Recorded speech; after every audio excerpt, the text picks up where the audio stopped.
Good day and welcome to Professional Skills 2, Lesson 14. Today we're going to be discussing empowering through delegation.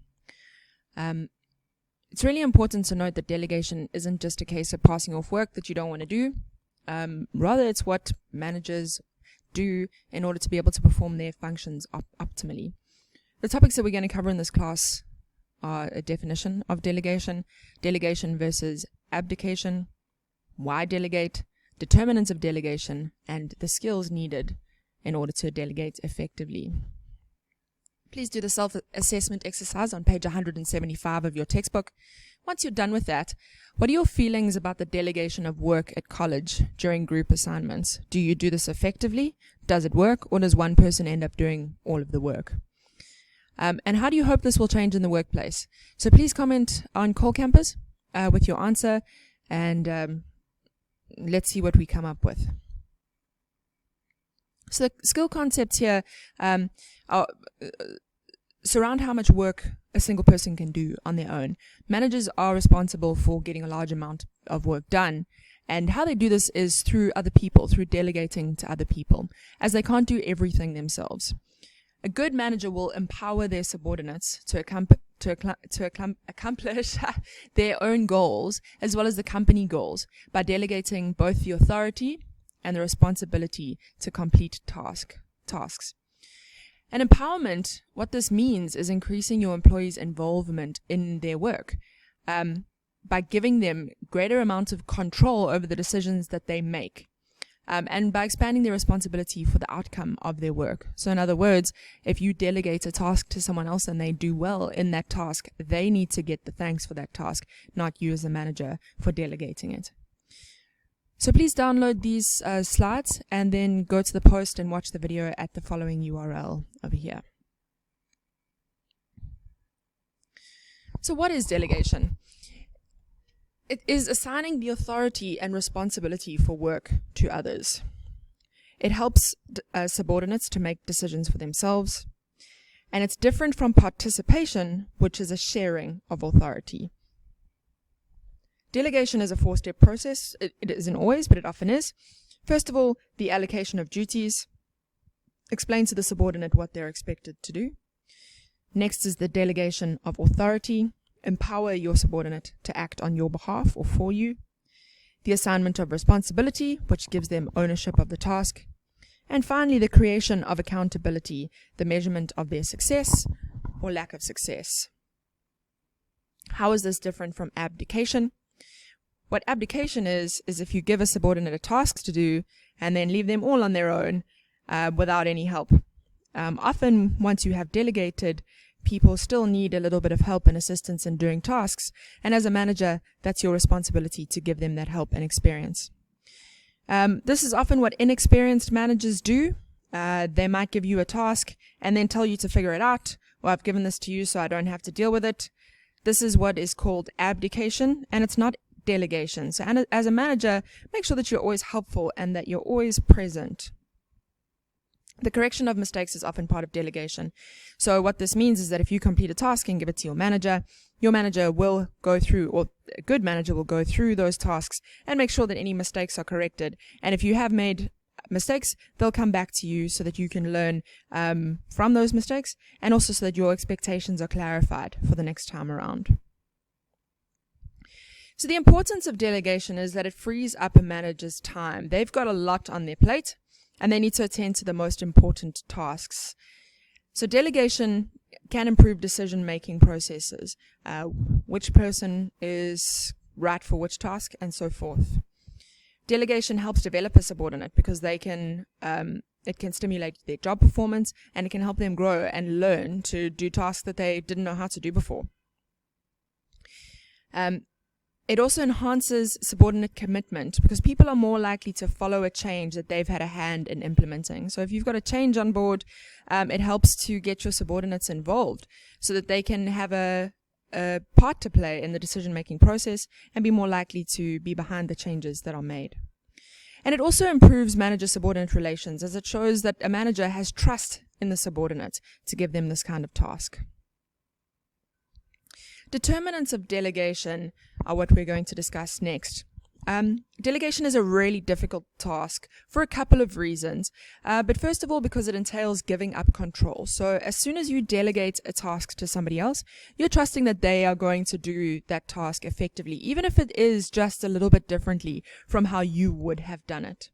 But as a manager, it's important for you to understand that without delegation, your team isn't going to be productive. In fact, you wouldn't have a team at all. Why do you have a team if you're going to do all of the work? Delegating to any subordinate means that you have to trust them, as well as being committed to being there throughout the process if they need help. But this will also depend on organizational culture. So if you work in an organization that has a culture of delegation, then you will be more likely to be delegated to, and in a good manner. The biggest determinants of delegation are 4 things. A manager's perception of a subordinate's competence. So if they think that if a manager thinks that their subordinate will be able to do a task well, they are more likely to be delegated to. Next is the importance of the task and whether the subordinate can handle it. The manager's workload, if they have a lot on their plate, they're going to be more likely to delegate. And the manager's personality. You know yourselves whether you're good delegators at this point at college or not. And this is something that you can hone or work on throughout your professional experience. So there are a couple of skills that are involved in delegation, the first of which is to clarify the assignment. Make sure that your subordinate knows exactly what is expected of them. So this involves communication, this involves feedback, this involves goal setting. A lot of the professional skills that we have covered up until this point are used in delegation. You need to communicate very clearly to avoid any miscommunications or misunderstandings. You need to also have open lines of communication, just in case there are any questions. You also need to specify the subordinate's range of discretion. So in other words, you need to make sure that your employee has the authority to do what you're asking them to do. You might be giving them the authority to act on your behalf, but this isn't unlimited. They can't do every single thing that you do just because you've delegated it to them. And then to allow the subordinate to participate. So ask them to participate in what is being delegated and how it will be done, because this is empowering. You're not just telling them to do a task exactly the same way that you would do it. You're asking them to do a task with their own personal flair. The next step is to inform others that delegation has occurred, because this will help them recognize that the authority has been given to that other person for the task that you have assigned them with. Then establish feedback controls, and this is important again for, like we discussed in coaching and mentoring. It's important to have regular check-ins to make sure that the task is going as planned and check if there are any questions or issues that need solving. And then if problems do arise, ensure that the solutions that are being given are driven by the subordinate. You're not just solving every single problem that they have, because otherwise you may as well do the task yourself again. You've given them the authority to act, and dealing with the problem on in their own capacity will help them if this kind of problem props up in the future. Of course, you're there to support them, but you're not there to just give them all the answers. Alright, so the concept quiz for today. Pause this video and answer all of these questions. Are you an effective delegator? Think about a time that you delegated in the past. How did you handle this? How did it end? All of those kinds of things. Next is, how do you feel about being delegated to? Think of a situation where you handled being delegated to well. Remember, questions like these can be asked in a job interview. They form part of what is called behavioral interviewing.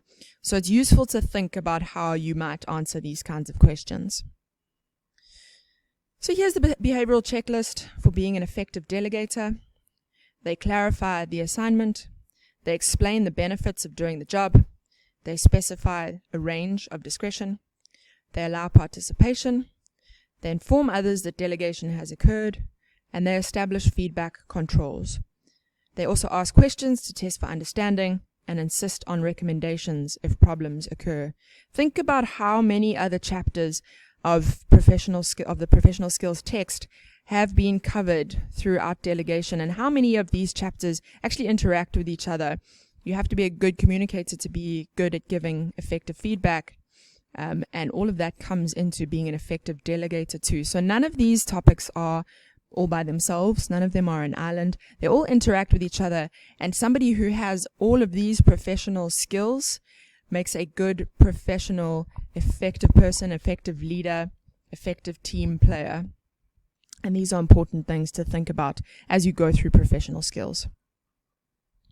In the next lecture, we're going to look at the issue of politicking. Have you heard this word?